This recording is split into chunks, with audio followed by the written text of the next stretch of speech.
பிரபலமான ஒரு இசையமைப்பாளரையே பிரபலமான ஒரு குடும்பம் வந்து அவாய்ட் பண்றதுக்கான ரீசன் என்ன அப்படிங்கறத பத்தி தான் இந்த வீடியோல நம்ம இப்போ பார்க்க போறோம். யார் இந்த பிரபலமான இசையமைப்பாளர், யார் இந்த பிரபலமான குடும்பம் அப்படிங்கறத பத்தி இப்ப நம்ம முழுமையா பார்க்கலாம். ராக் ஸ்டார் அனிருத் சொன்னாலே நிறைய பேருக்கு பிடிக்கிற ஒரு பர்சனா தான் இருந்துட்டு இருக்காரு. சின்ன வயசுலயே செம்ம வெற்றியை வந்து கால் பதிச்ச ஒரு பர்சன் அப்படின்னு சொல்லியே ஆகணும். ஃபர்ஸ்ட் தமிழ் இண்டஸ்ட்ரியில 3 படம் மூலியமா தான் உள்ள வந்தாரு. அந்த படத்தோட முதல் சாங்கே அவருக்கு சூப்பர் டூப்பர் ஹிட் அடிச்சது நம்ம எல்லாருக்குமே தெரியும். வைத்திஸ் கொலவரின்னு சொன்னா சின்ன பசங்கல இருந்து பெரியவங்க வரைக்கும் எல்லாருக்குமே பிடிச்ச ஒரு சாங்கா தான் இருந்துட்டு இருந்தது. அப்படி இருக்க நிலையில அனிருத் ரொம்பவே பிஸியா இண்டஸ்ட்ரியில ஒர்க் பண்ணிட்டு இருக்காரு. இப்ப கூட நம்ம எல்லாருமே எதிர்பார்த்த ஒரு விஷயம் தான், லால் சலாம் படத்துல ஐஸ்வர்யா ரஜினிகாந்த் அவர்கள் தான் டைரக்ஷன் பண்ணிட்டு இருக்காங்க. அந்த படத்துக்கு கண்டிப்பா வந்து அனிருத் அவர்கள் தான் மியூசிக் பண்ணுவாங்க அப்படின்னு எதிர்பார்த்த நிலையில எல்லாமே உடைஞ்சு போய் ஏஆர் ரஹ்மான் சார் தான் வந்து பண்ணிட்டு இருக்காங்க. ஏன் வந்து ஐஸ்வர்யா ராஜேஷ் வந்து அனிருத்தை கேட்கல அப்படிங்கிற क्वेश्चन இருக்கும், அதுக்கான பதிலும் சொல்றேன். இப்ப அடுத்தபடியா வந்து சௌந்தர்யா ரஜினிகாந்த் அவர்களும் வந்து ஒரு படம் எடுக்க போறாங்களா,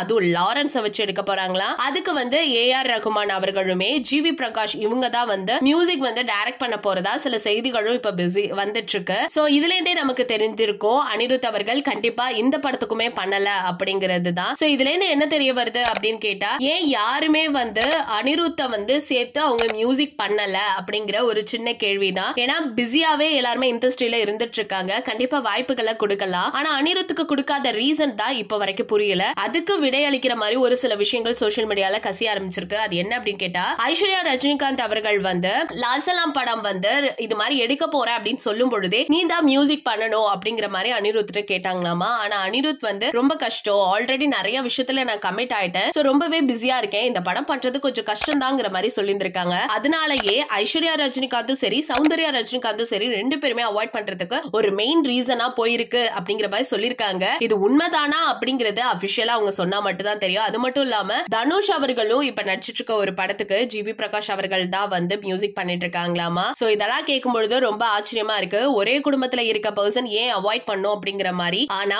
உண்மை இதுதான், அனிருத் அவர்கள் ரொம்பவே பிஸியா இருந்துட்டு இருக்காங்க. கமலோட இந்தியன் 2, அஜித்தோட விடாமுயற்சி, ரஜினியோட வேட்டையன் 2, அதுக்கப்புறம் இன்னும் நிறைய படங்கள்ல வந்து அவங்க கமிட் ஆயிருக்கதா சில செய்திகளும் இப்ப கசிய ஆரம்பிச்சிருக்கு. சோ அவங்க எல்லாருமே ஃபேமிலியா தான் இருந்துட்டு இருக்காங்க. ஆனா என்ன, ஒவ்வொருத்தவங்களும் அவங்களோட இண்டஸ்ட்ரியில கொஞ்சம் பிஸியா இருக்கிறதுனால அவங்க சேர்ந்து ஒர்க் பண்ண முடியாத நிலைமையில இருந்துட்டு இருக்காங்க. சோ இதுதான் விஷயம். ஒரு சோசியல் மீடியா அப்படிங்கிறது எந்த அளவுக்கு ஒவ்வொரு விஷயத்தையும் ஊதி பெருசாக்கும் அப்படிங்கறத நம்ம தினம் பார்த்துட்டு தான் இருக்கோம். அந்த மாதிரிதான் இந்த கதையும் ஆயிருக்கு. சோ அனிருத் அவர்கள் வந்து சின்ன வயசுல இருந்தே மியூசிக்ல இன்ட்ரெஸ்ட் இருந்து இன்னைக்கு ஒரு நல்ல ஒரு இடத்தை பிடிச்சிருக்காருன்னா கண்டிப்பா வந்து அவருக்கு பேக் போனா இருந்த ஒரு பர்சன் அப்படின்னு சொன்னாலுமே அவரோட முயற்சி தான். சோ இன்னைக்கு அவருக்கு வந்து வாழ்த்துக்களை நம்ம கண்டிப்பா கொட்டியே தீக்கணும். சோ இந்த செய்தியை பத்தி நீங்க என்ன நினைக்கிறீங்கிறத நம்மளோட கமெண்ட் செக்ஷன்ல மறக்காம ஷேர் பண்ணிக்கோங்க.